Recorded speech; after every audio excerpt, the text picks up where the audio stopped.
Bonjour à tous et bienvenue aux vidéos de l'Écomarché de juillet, une revue mensuelle de l'actualité dans le secteur des grains. Le mois de juillet a été sous le signe des tensions commerciales entre les États-Unis et la Chine. Le 6 juillet dernier, les Chinois ont mis en place leurs tarifs contre le soya américain. Le prix du soya s'était déjà déprécié car la menace était attendue depuis un certain temps. À la bourse de Chicago, le soya a perdu près de 2,10$ le boisseau. Par la suite, le 24 juillet, le président américain a annoncé qu'il viendra en aide aux producteurs américains pour un montant de 12 milliards US afin de les dédommager des répercussions de la guerre commerciale qui les vise spécifiquement. Ce soutien est critiqué tant par les deux partis politiques que par les producteurs qui préféraient de loin un retour au libre marché. Le rapport mensuel de l'USDA a apporté des modifications au soya afin de refléter la guerre commerciale entre les États-Unis et la Chine.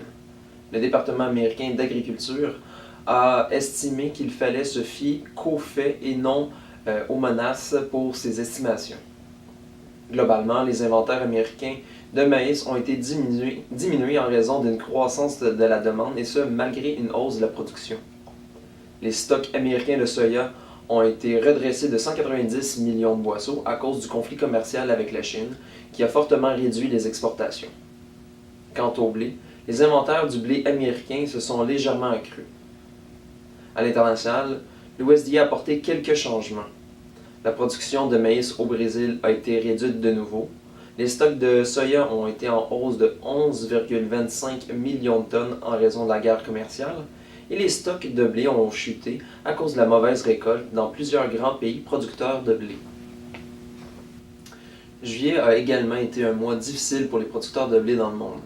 Les révisions à la baisse des estimations de la production de blé en Europe, en Russie, en Ukraine et même en Australie se sont multipliées en raison de la sécheresse qui y sévit, ce qui est venu prêter main forte au prix du blé. Sur le marché local, les bases se sont appréciées tant en dollars américains qu'en dollars canadiens. On a même noté des bases plutôt positives en dollars américains pour le soya, alors que normalement, elles sont plutôt négatives compte tenu de la position d'exportateur du Québec. Cependant, les ventes ont été plutôt rares, étant donné que le prix courant, lui, a perdu près de 70$ la tonne à cause de la guerre commerciale qui affecte indirectement le Québec. Il faut savoir que le prix du Québec est basé à Chicago et lui reflète plutôt principalement la situation aux États-Unis.